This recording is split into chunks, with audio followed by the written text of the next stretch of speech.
একটি গ্রাম আছে, সেই গ্রামের জমিদার ছিলেন ভুবনমোহন সিংহ। ওনারই কিন্তু এটা জমিদারিভুক্ত জায়গা, এই ওনার নামে কিন্তু এই জায়গার আদি নাম ভুবনডাঙ্গা।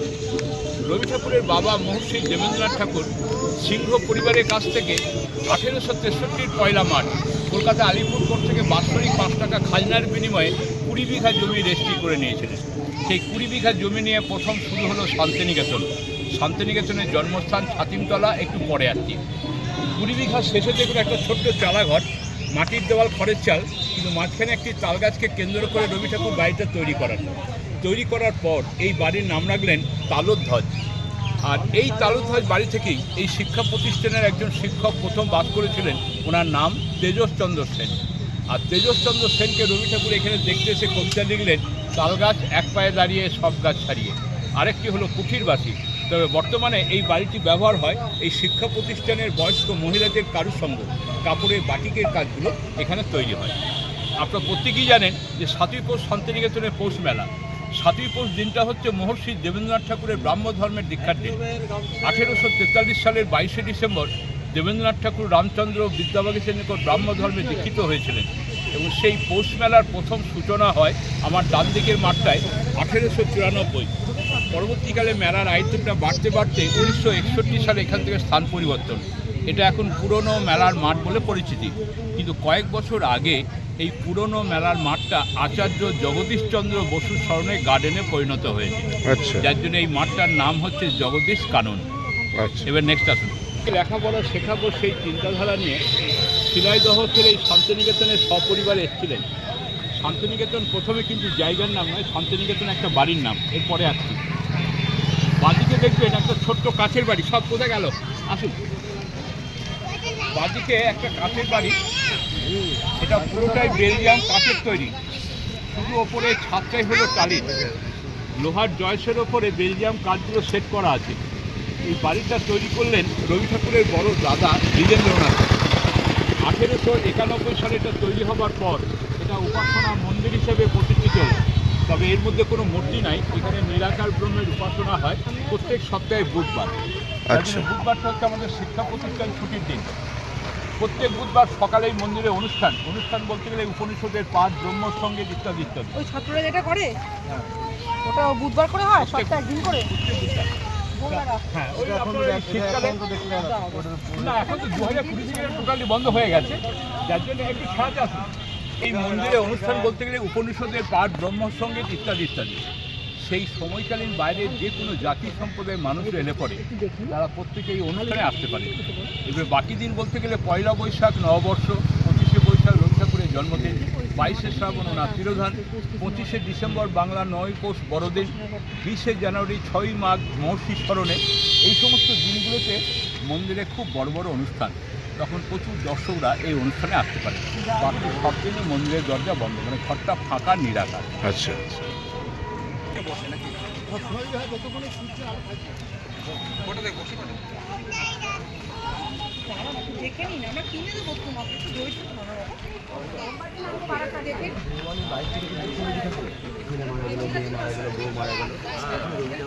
গেটের ওপরে একটা ছোট্ট উপনিষদের বাণী লেখা আছে, দেখুন। ওপরে লেখা আছে একং আর দ্বিতীয়ং, নিচে লেখা আছে আনন্দং রূপম মৃতং যদ্বিভাত, মানে ঈশ্বর এক এবং অদ্বিতীয়। যিনি ঈশ্বরের সান্নিধ্য লাভ করেন তিনি আনন্দ স্বরূপ জগতে বাস করেন। শান্তিনিকেতন প্রথমে কিন্তু জায়গার নাম নয়, শান্তিনিকেতন হচ্ছে এই বাড়িটার নাম। দেবেন্দ্রনাথ ঠাকুর সিংহ পরিবারের কাছ থেকে 20 বিঘা জমি নেওয়ার পর এই বাড়ির ভিত্তিপ্রস্তর স্থাপন করলেন। 1863 থেকে 1865 সালের মধ্যে এই বাড়িটা তৈরি হয়। তৈরি করার পর দেবেন্দ্রনাথ ঠাকুর এই বাড়ির নাম রাখলেন শান্তিনিকেতন। বাড়িটা তৈরি করে দেবেন্দ্রনাথ ঠাকুর প্রথম ব্যবহার করলেন। রবি ঠাকুর 12 বছর বয়স, অর্থাৎ 1873 সাল বাবার সঙ্গে বেড়াতে এসে বেশ কয়েকদিনের জন্য বাস করেছিলেন। তারপর 1901 সাল থেকে 1904 সাল 40 বছর বয়সে রবি ঠাকুর দ্বিতীয়বার সপরিবারে এই বাবার তৈরি বাড়িটি ব্যবহার করেন। আর এই বাড়িকে কেন্দ্র করেই রবি ঠাকুর পুরো জায়গার নাম রাখলেন শান্তিনিকেতন। আর এই বাড়িতে বসেই রবি ঠাকুর তার গীতাঞ্জলির বেশ কিছু কবিতা গান লিখে 1913 সালে 13ই নভেম্বর নোবেল প্রাইজটা লাভ করলেন। এই বাড়িটা কিন্তু বিভিন্ন রকমভাবে ব্যবহার হয়েছে। প্রথম থেকে ছিল অ্যাডমিনিস্ট্রেটিভ বিল্ডিং, তার পরবর্তীকালে 4টে ল্যাঙ্গুয়েজের ক্লাসরুম, উড়িয়া, অসমিয়া, তামিল, মারাঠি। এখন এটা দেবেন্দ্রনাথের মিউজিয়াম, কিন্তু বাড়িটার সংস্কারে কাজ চলছে বলে মিউজিয়ামটা বন্ধ রয়েছে। সামনে দেখুন একটা মূর্তি তৈরি করা আছে। এই মূর্তিটা কংক্রিটের তৈরি, সিমেন্ট, বালি, পাথর, কাপড়, রড দিয়ে তৈরি করা। এই মূর্তিটা যে শিল্পী তৈরি করে গেছেন ওনার নাম রামকিঙ্কর বেজ। রামকিঙ্কর বেজের মূর্তি, বাঁকুড়ার লোক। আরে বাপ রে ওনাকে নিয়ে বাপ। এসেছিলেন একজন বিশিষ্ট সাহিত্যিক রামানন্দ চট্টোপাধ্যায়, যিনি প্রবাসী পত্রিকার সম্পাদক। তা উনি এই মূর্তিটা তৈরি করলেন রবি ঠাকুর মারা যাবার 1 বছর আগে, 1940 সালে।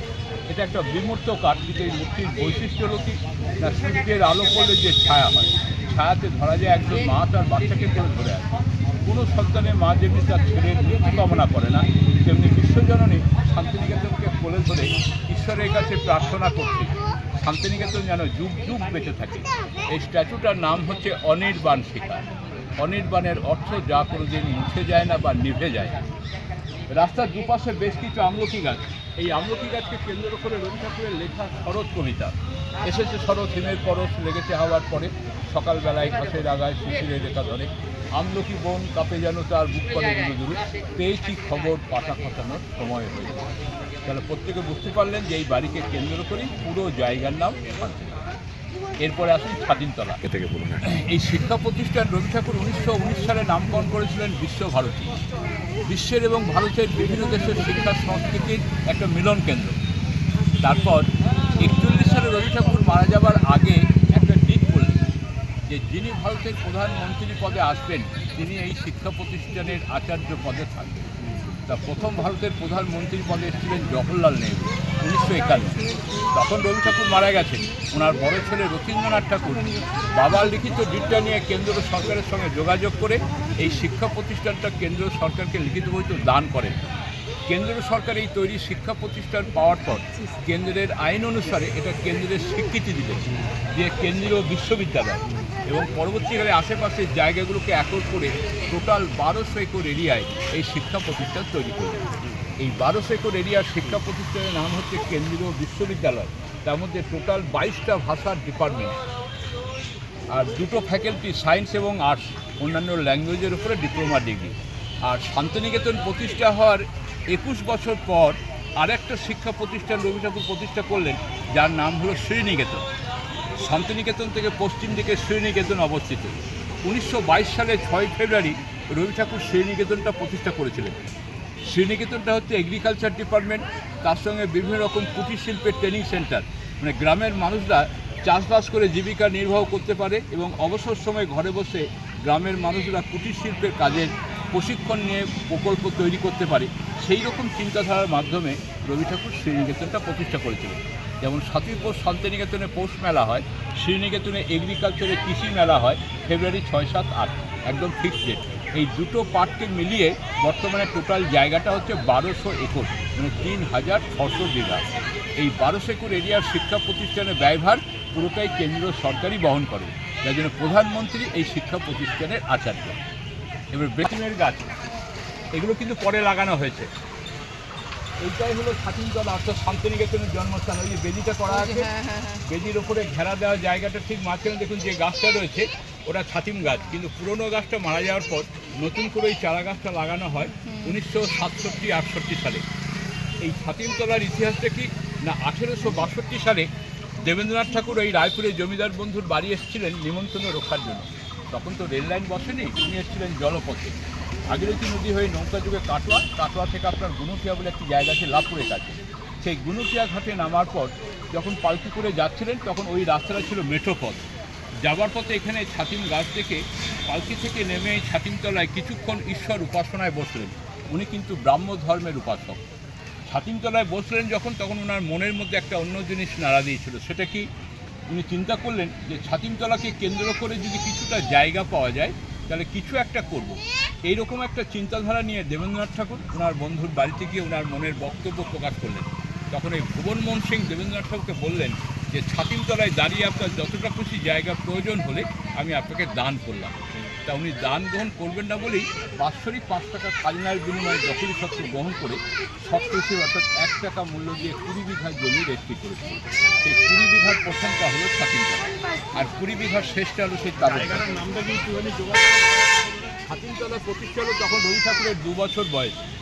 আবার এই ছাতিমতলাতেই 1901 সালে 22শে ডিসেম্বর বাংলা ছাত্রীপোষ রবি ঠাকুর 40 বছর বয়সে 5 জন ছাত্রদেরকে নিয়ে ব্রহ্মচর্য বিদ্যালয় শুরু করেছিলেন, যার ফলে প্রত্যেক বছর ছাত্রীপোষ সকালবেলায় এই ছাতিমতলায় একটা বিশাল বড় অনুষ্ঠান হয়।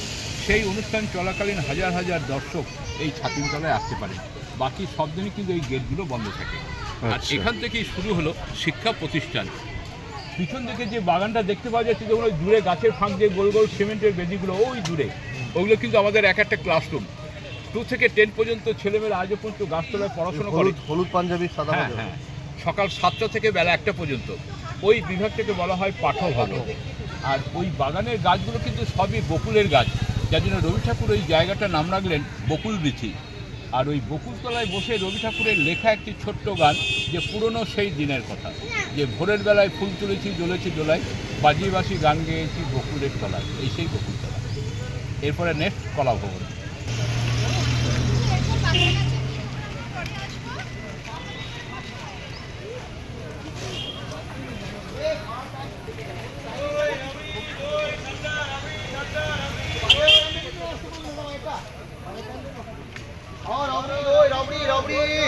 পর্যন্ত রবি ঠাকুর এই ক্যাম্পাসটা ব্যবহার করেছিলেন। এই ক্যাম্পাসের মধ্যে আছে পিছনে হলদে বাড়ির নিচের একতলায় হচ্ছে ওনার ব্যবহারিক জিনিসপত্র, নোবেল প্রাইজ রেপ্লিকা, মোটর গাড়ি, খাতা, জুতো, জামা, লাঠি, পেন, ওনার সমস্ত ব্যবহারিক জিনিসপত্র। হ্যাঁ, আর একটু পিছন দিকে চলে যাবেন, পরপর 5টা বাড়ি আছে, উদয়ন, কোনার, শ্যামলী, উদিচি এবং পুনশ্চর। এই 5টা বাড়ি রবি ঠাকুর 1919 থেকে 1941-এর 25শে জুলাই পর্যন্ত ব্যবহার করে গেছে। এখানে কোনো গাইড লাগবে না, এখানে শুধু ঘরের মধ্যে দর্শকরা 10টা থেকে 5টা পর্যন্ত, 4:30 পর্যন্ত এন্ট্রি, 5টায় বন্ধ। আমি মূর্তিটা কলাভবনে দেখিয়ে নিয়ে এসে এখানে পৌঁছে দেবো। আসুন। এই কোনটা? এই যে বাঁদিকের বাড়িটা, আচ্ছা, এটা তৈরি হয়েছে 1984-85। কলাভবনের অধ্যক্ষ ছিলেন নন্দলাল বসু, তারই স্মৃতিস্বরূপ এই বাড়িটার নামকরণ।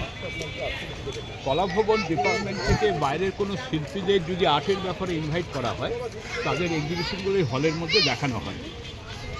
আর প্রত্যেক বছর কলাভবন ক্যাম্পাসের মধ্যে ডিসেম্বরের 1 আর 2 স্টুডেন্টদের একটা আর্টের এক্সিবিশন হয়।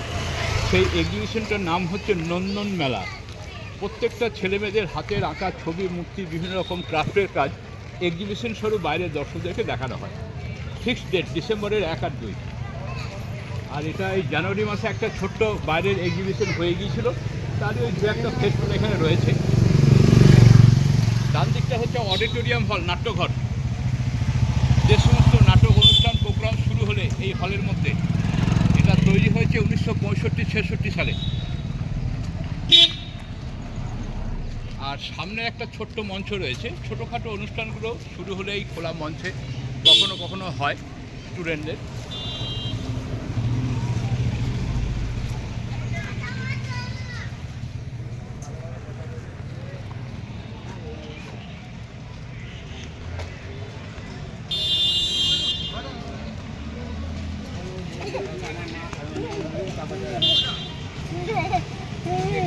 খুব আনন্দ না রে? হ্যাঁ, গাড়ি আসছে, রাস্তা দিয়ে যেও না, গাড়ি আসছে। এটাকে বলা হয় ভাটি। কলাভবনের স্টুডেন্টরা মাটির যে টেরাকোটা মূর্তিগুলো তৈরি করে, সেগুলো পোড়ানোর জন্য এটা তৈরি হয়েছিল। তৈরি হওয়ার পরে এটিকে এখনও ব্যবহার হয় নাই। এটা তৈরি হয়েছে আপনার ওই 2021 মাঝামাঝি, ওই করোনার সময়। এটাকে বলা হয় ভাটি। এটা হচ্ছে রং তুলি দিয়ে ছবি আঁকার ক্লাসরুম, পেন্টিং ডিপার্টমেন্ট। হ্যাঁ, আর তার পাশে যে হলদে বাড়িটা, ওইটা ছিল রবি ঠাকুরের সময়কালীন প্রথম কলাভবনের ক্লাসরুম। তখন ছাত্র সংখ্যা অনেক কম। এখন তো ছাত্র সংখ্যা বাড়ার জন্য ডিপার্টমেন্টগুলো আলাদাভাবে কেটে ভাগ করা হয়েছে। আর এই ক্যাম্পাসের মধ্যেই কিন্তু ডিসেম্বরের 1 আর 2 ওই আর্টের এক্সিবিশনটা হয় স্টুডেন্টদের, যার নাম হলো আপনার নন্দন মেলা। নন্দলাল বসুর জন্মদিনকে স্মরণ করে কলাভবনের ছাত্রছাত্রীদের হাতের আঁকা ছবি, মূর্তি এক্সিবিশন স্বরূপ বাইরের দর্শকদেরকে দেখানো হয়।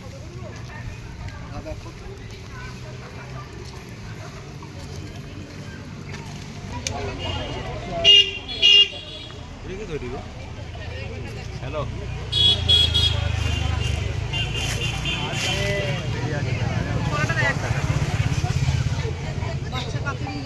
আচ্ছা, সামনে যে মূর্তিটা তৈরি রয়েছে এই মূর্তিটা বিখ্যাত শিল্পী রামকিঙ্কর বেজের তৈরি 1955-56 সালে সিমেন্ট, বালি, পাথর, কাকড়, রড দিয়ে তৈরি করা। এটা হচ্ছে একটা আদিবাসী পরিবারের কোলে বাচ্চা আছে, মাথায় ঝুড়ি, ঝুড়ির মধ্যে জিনিসপত্র চাপানো, পুরুষের কাঁধে বাঁকের সামনের ঝুড়িতে একটা বাচ্চা বসে আছে, পিছনে জিনিসপত্র চাপানো আছে, নিচে আছে পোষা কুকুর সঙ্গে। ওনারা নিজেদের জিনিসপত্রগুলো গুটিয়ে নিয়ে এক জায়গা থেকে আরেক জায়গায় পায়ে হেঁটে চলে যাচ্ছে, কাজের সন্ধানে বলুন বা অন্য কোথাও চলে যাওয়ার উদ্দেশ্যই বলুন। যার জন্য স্ট্যাচুটাকে এক কথায় বলা হয় দেশান্তর। মানে আদিবাসীরা যাযাবরের মতন এক জায়গা থেকে অন্য জায়গায় চলে যাচ্ছে। আচ্ছা, বাগানের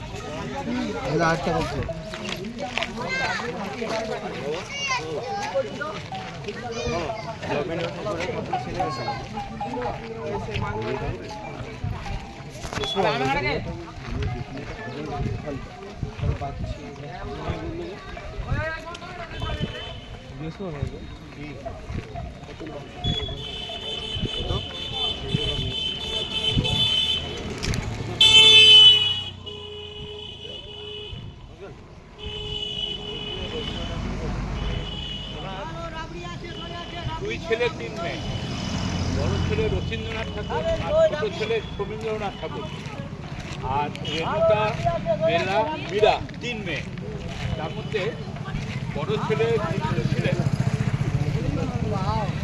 ছেলের কিন্তু কোনো ছেলে মেয়ে ছিল না, উনি নিঃসন্তান।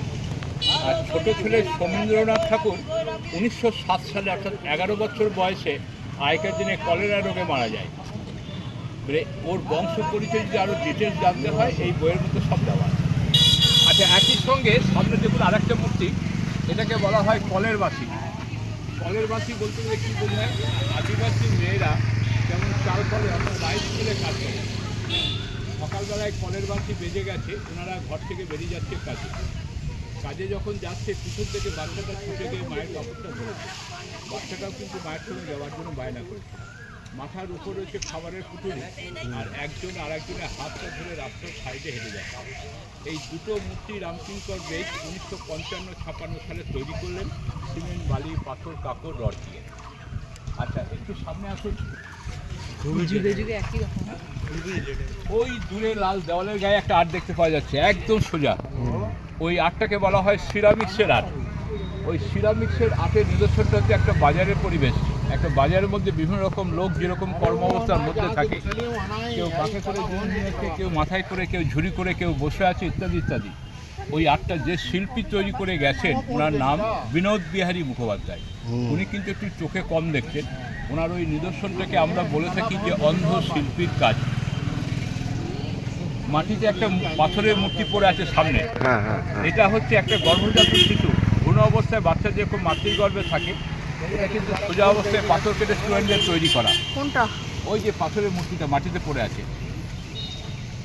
আর এদিকটা কলা ভবনের বয়েজ হোস্টেল, আর এই রাস্তাটায় সোজাই যাচ্ছে, সামনে গেট, গেটের বাঁ দিক আর ডান দিক হচ্ছে ডিগ্রি কোর্স মেয়েদের হোস্টেল ক্যাম্পাস।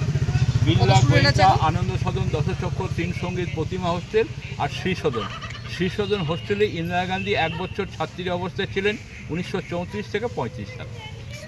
ভিতরে কারা আছে ওখানে? ওগুলো সব হোস্টেল মেয়েদের। আর এখন তো এইসব স্টুডেন্ট স্টাফরা রয়েছে ভেতরে। আচ্ছা, এরপরে যাবেন সম্বরধারা অর্থাৎ মিউজিয়াম। বাচ্চাটা ঠিক গেল।